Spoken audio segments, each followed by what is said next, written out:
아, 오늘은 설교자상 5가지에 대해서 여러분과 고찰을 같이 한번 해보기로 합니다. 존 스토트 목사가 지은 책에서 발췌한 것입니다. 이 책은 존 스토트 목사가 1961년 오래됐죠. 미국 풀러 신학교, 미국의 풀러 신학교에서 행한 제9의 페이튼 강좌에서 발간하게 거기서 골라서 발췌한 것입니다. 여기 보면은 스토트 목사가 설교자상 5가지로 나타내는 것이 첫째 제1장 청지기, 2장 반포자, 청지기는 스튜어드, 반포자는 헤럴드, 그 다음에 증인, 세 번째는 증인, 위트니스 역할을 해야 한다는 것이고, 아버지 역할도 해야 돼요. father. 그 다음에 종의 역할, servant 해서 청지기, 다시 한번 이제 합니다. 청지기, 스튜어드 역할, 그 다음에 설교자상으로서 반포자 역할, herald, 그 다음에 증인 역할, witness, 아버지 역할, father, 그 다음에 종의 역할, servant를 해서 종의 역할도 해야 된다. 이것을 각 장으로 해서 설명을 드립니다. 먼저 제1장 청지기 사역입니다.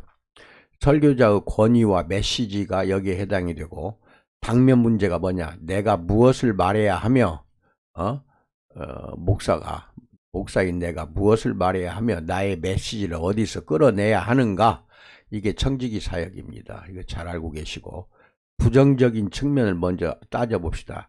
설교자는 첫째, 선지자가 아닙니다. 이 점 조심해야 돼요. 우리는 설교를 하기 위한 것 뿐이지 설교자가 선지자인 것은 아니다. 설교자는 자기의 메시지를 하나님으로부터 직접적이며 원초적 계시로서 이끌어내지를 않는다는 겁니다. 이게 참 오해를 많이 해요. 하나님으로부터 직접적으로 내가 말씀을 받아서 말하노니 이렇게 이야기하면서 설교하는 목사 너무 많은데 그렇지 않습니다. 이거 조심해야 됩니다. 설교자는 선지자가 아닙니다. 옛날 과거 선지자 행위를 자꾸 강대상에서 하는 사람이 많은데 그건 아니다. 구약에서 선지자란 하나님의 입으로 역임을 받았어요. 출애굽기 7장 1절로 2절, 4장 15절로 16절입니다. 그래서 선지자는 하나님의 입이요 그를 통하여 하나님은 자기의 말씀을 사람들에게 전달한 것이 선지자입니다. 근데 선지자의 특성은 하나님의 현재의 활동을 풀이한 것도 아니고 하나님의 말씀을 말했다는 것이 선지자입니다. 베드로후서 1장 21절 참고로 읽으세요. 그러므로 설교자는 선지자가 아닙니다. 하나님의 원계시가 그에게 주어지질 않았다는 겁니다. 우리는 특별계시 66권 성경책으로 끝났습니다. 계시를 지금 현재에 와서 또 받아서 하나님의 말씀을 계시받아서 강대상에서 선포하는 것이 아니라는 겁니다. 그게 선지자가 할 일인데 지금은 그게 없다는 겁니다. 이게 선지자가 아니라 청직입니다. 하나님으로부터 우리는 맡아서 양떼를 맡아서 기르는 청직이에요. 그래서 하나님의 말씀이 성경을 위탁받고 있다는 거 로마서 3장 2절입니다. 이게 신약의 아가보는 사도행전 2장 1절로 10절에 보면은 아가보 같은 선지자들이 있었어요. 신약에 예언은 영적인 은사로서 언급되어 있기도 해요. 로마서 12장 10절, 고린도서 12장 10절 29절, 에베소 4장 11절. 이게 그러한 선지자를 또는 영적 은사를 받고 예언도 하는 거 이게 있어요. 근데 이것이 그 초기에 우리 교회 시대는 있었다 하지만 지금도 예언하는 사람이 있다. 내가 한번 어느 목사가 예언을 잘한대요. 가서 들어보니까 점쟁이더라고요. 점쟁이 같은 짓. 특히 여성 목사들이 많아요. 그거 하지 마세요. 그것은 완전히 이건 돌팔입니다. 그러나 이런 은사가 교회인들에게 더 이상 부여되지는 않는다는 겁니다. 이제 우리는 모두가 성경에 쓰여진 말씀을 이용할 수 있으므로 성경 말씀을 이용하는 거죠. 예언자적 언사로서의 하나님의 말씀은 더 이상 필요치 않다. 성경 66권으로 다 끝이 났기 때문에 성경이 가라면 가고 서라면 서라 이거예요. 거기서 벗어나 버리면 안 됩니다. 설교자는 그래요. 그것이 중요한 것이다. 이게 이제 하나의 부정적인 측면이고, 그 다음에 두 번째는 사도가 아닙니다. 우리는 요새 신사도 운동이라는 이단이 횡행하고 있는데 무슨 놈의 신사도입니까? 사도와 제자는 전혀 달라요. 예수님한테 직접적으로 말씀을 받고 거기에서 가르침을 받고 그 다음에 사명을 받은 거, 이게 사도인데 12사도로 이제 끝났어요. 교회가 사도들이 전한 교리의 기초 위에 세워졌던 겁니다. 그래서 복음을 전파하도록 세상에 보냄을 받았다는 의미에서 사도적인 것은 사실이에요. 세상에 보냄을 받았어요, 우리가. 그건 사도라는 게 아니라 사도적인 것은 사실이에요. 하지만 사도인 것은 아니다. 그래서 선교도상의 교회 설립자들을 사도라고 부르는 것은 부당하다 이겁니다. 사도가 전파하는 것은 하나님의 계시로서 선지자도 계시의 전달자였다는 것입니다. 사도라는 칭호는 예수로 말미암아 특별히 위임된 12사도와 바울에게만 국한된 것입니다. 그들은 계승자를 가지고 있지 않았어요. 계승자를. 그래서 이 사도라는 것은 이제는 끝이 났다. 우리는 목사가 됐든 성도가 됐든 다 제자에 해당된다. 제자예요. 세 번째, 거짓 선지자나 거짓 사도가 아니다. 설교자는 그걸 명심하십시오. 거짓 선지자, 거짓 사도 노릇하지 말라는 겁니다.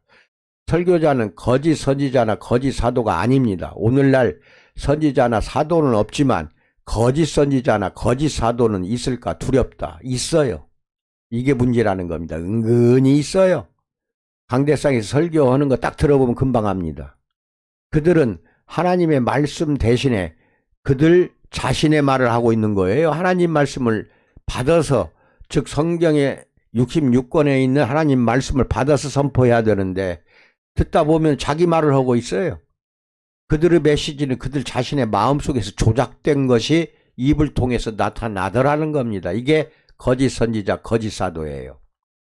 그들은 가문이설로 평강이 없을 때 평강하다. 예레미야서 6장 14절 이렇게 말을 합니다. 거짓말하는 거죠. 그래서 사람들의 비위를 거스르지 않으려고 해요. 복음에는요, 비위 거스리는 것이 너무 많이 나옵니다. 근데 그것은 다 피해가요. 예를 들어서 지옥에 대한 말씀, 죄에 대한 말씀, 얼마나 사복음서에 많이 나옵니까? 근데 그것은 전혀 이야기를 하진 않아요. 왜? 듣는 사람이 듣는 순간 교회에서 떨어져 나갈까 두려워서. 그것은 거짓 선지자, 거짓 사도죠. 복음서에 나오는 이야기 꾸미지 말고 다 선포하세요. 그래서 복음에서 구미가 당기지 않으면 설교에서 빼버린다는 거예요. 이런 거짓 선지자, 사도가 돼서는 안 된다. 그 다음에 네 번째, 우리는 말쟁이가 아닙니다. 조심하십시오. 목사들처럼 말 잘하는 사람 없어요. 근데 딱 들어보면 핑계예요. 딱 들어보면 변명이에요. 내가 목사하고 대화하다가 무슨 말 하나 물어보면 아는 척은 왜 이렇게 잘합니까? 알지도 못하면서 자기가 다 아는 것처럼 그렇게 이야기하는 목사가 너무 많아요. 그럼 나는 입을 다물어야지. 거기서 뭔 싸움할 일이 있어요? 이게 내가 아니다고 하면 대번에 이제 눈을 부라리면서 덤벼듭니다. 그러니 말을 하나마나 그 사람이 듣지 않고 고치려고 하지 않는 사람은 하나님이 해줄 수밖에 없는 것이죠. 내가 할 수는 없는 거 아닙니까? 말쟁이들 되지 마세요. 하나 더 이야기할게요. 이 목사들은 너무 말을 잘하는데 말쟁이가 돼서도 안 되지만은 사회에 나가면은요, 말쟁이는 옆으로서 따돌림 당합니다. 완전 왕따 당합니다. 사회에서 말쟁이는 어떤 취급을 당하는 줄 아세요? 사회에서, 속세에서는 사기꾼이 돼버려요. 그거 잘 알고 계셔야 됩니다. 그러니까 사회에서도 말쟁이는 싫어하는데 이놈의 목사 세계에서는 그냥 말쟁이가 됐어요. 설교하다 보니까 자기가 말을 잘하는 사람으로 스스로 인정한 것밖에 더 됩니까? 그게 목사로서의 자질입니까? 아닙니다. 말쟁이란, 그 말은 아레오바고에서 에덴의 철학자들이 바울에 대해서 사용한 말이에요. 속칭 참된 철학자도 아닌 거짓 철학자들이 그런 짓을 잘해요. 이 말쟁이가 무슨 말을 하고자 하느냐 하고 사도행전 17장 18절에서 경멸조로 사도 바울을 말쟁이라고 했던 것입니다. 그런데 사도 바울은 진짜 말쟁이가 아니거든요. 그 수사학은요, 아주 사도 바울이 쓴 13가지 서신서를 보면은 그 수사학이라고 그래요. 이제 연설이라고 해도 되겠죠. 쉬운 말로 하면은. 얼마나 논리적인지 몰라요. 근데 어떻게 말쟁이입니까? 말쟁이는 논리를 떠나서 자기 변명하고 자기 말만 하는 거예요. 또 하나님 말은 일치하질 않아요. 거기 또 하나님 말 어떤 사람은 조금 섞어요. 섞어갖고 자기 견해를 이야기하고 자기가 알고 있는 지식을 선포하더라 이겁니다. 이거 큰일 났어요. 헬라어에 스페르몰로고스라는 말이 있어요. 이거 뭐냐? 쪼아대는 새라는 뜻이에요. 쪼아대는 새. 또는 쓰레기꾼. 또 지식의 부스러기를 주어서 소매하는 자. 이게 스페로몰로고스예요. 스페로몰로고스. 그런 의미로서 마치 헌 물건과 같은 까십거리, 잡담거리, 혹은 하잘것없는 아이디어요. 아이디어를 매매하는 자를 헬라에서 스페로몰로고스라고 그래요. 이런 사람 될랍니까? 이런 사람들의 설교는 사실 넉마통이에요. 특히 인용문에서 출처를 밝히고 사용하면 설교 주제에 빛을 던져줄 수도 있어요. 인용문에서 자기가 인용했던 것이 어디서 출처가 나왔다는 걸 밝히고 사용하면 설교 주제에 빛을 던져줄 수도 있지만 그러질 않아요. 만일 그대가 한 사람으로부터 꾸어온다면 사람들은 그것을 표절이라고 말할 것이며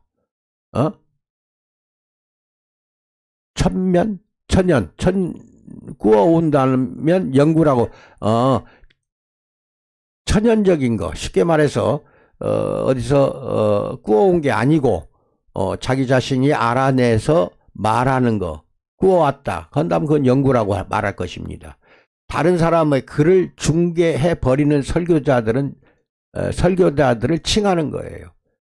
중개할 이유가 어디가 있어요? 다른 사람들 글이나 설교를 중개를 해요. 다른 사람이 설교한 걸 그대로 또 복사해서 말합니다. 그게 어떻게 해서 목회입니까? 예레미야 선지자는 거짓 선지자들에게 호되게 펴간 것처럼 이런 사람들은 단지 그의 혀만 사용할 뿐 그의 마음이나 심장은 사용하지 않는다는 겁니다. 다른 사람들로부터 그의 메시지를 도둑질하는 죄책이 있다는 것을 예레미야서 23장 30절 31절 찾아보세요. 자기가 연구해서 한 것이 아닌 물론 이런 건 있어요.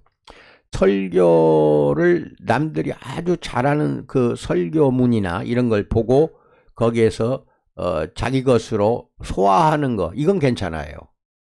그런데 그것이 아니라 그대로 중개자 역할을 하는 거 이건 문제가 있다.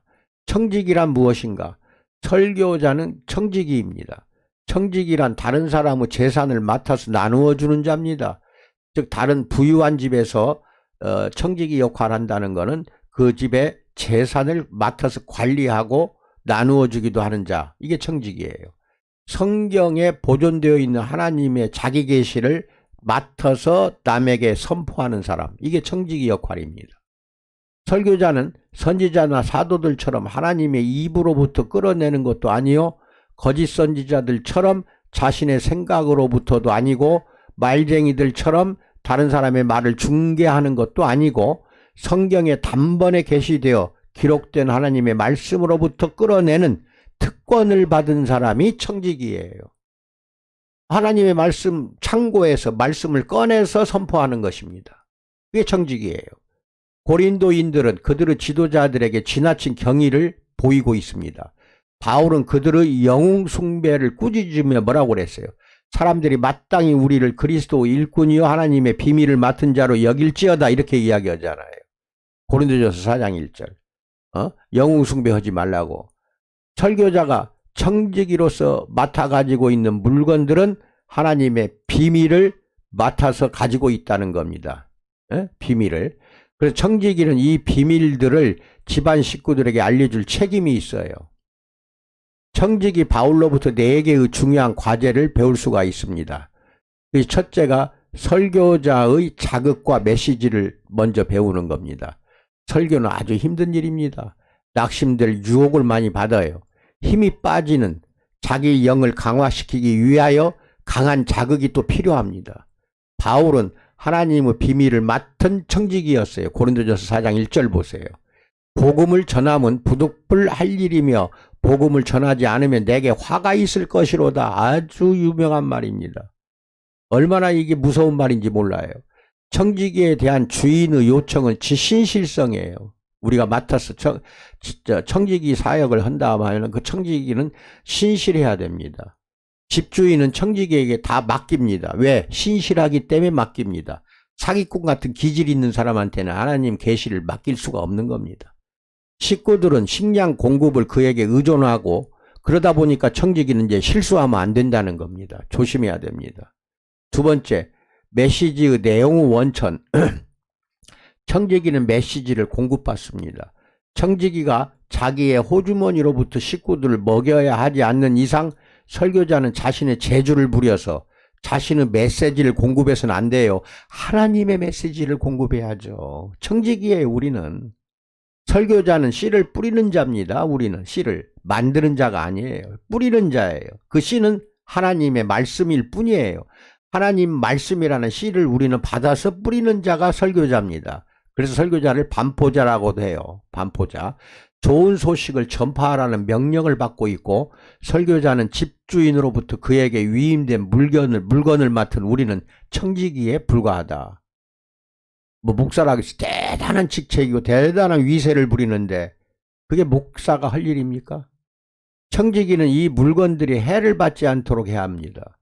모범적인 청지기는 하나님의 말씀을 비뚤어지게 하지 말아야 한다. 고린도후서 4장 2절. 잡것을 섞지 말아야 한다. 고린도후서 2장 17절. 임무는 진리를 밝히 드러내는 일이다. 고린도후서 4장 2절, 사도행전 4장 29절, 31절, 빌립보서 1장 14절, 디모데후서 4장 2절, 히브리서 13장 7절 다 읽어야 됩니다. 동시에 강단은 정치 문제를 이야기하거나 도덕적인 권고, 사회 문제 토론장이 아니에요. 이게 큰 문제예요.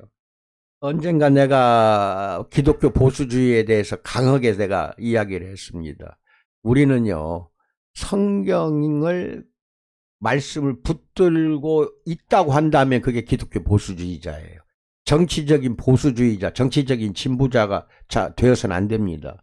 하나님의 말씀만을 설교해야지 강대상에서 정치적인 이야기 절대 해서는 안 됩니다. 그 다음에 설교자가 우리들이 좋아하는 교리들만 뽑아서 싫어하거나 어려워 보이는 교리들은 넘겨버리고 말아버리는 거죠. 아까 지옥 이야기, 죄에 대한 이야기 많아요. 그 밖에도. 그건 다 넘겨버려요. 그냥 이야기 안 해. 심지어 성경 말씀을 제하거나 더하는 반면 외람되게 부정하는 자도 있어요. 또 성경을 부정하는 자가 있다니까, 목사 중에. 하나님의 말씀을 조직적으로 나누어 줄 수 있는 신실한 청지기가 매우 필요한 시기입니다. 바울은 유익한 것은 무엇이든지 공중 앞에서나 각 집에서나 거리낌 없이 여러분에게 전하여 가르치고 이렇게 이야기합니다.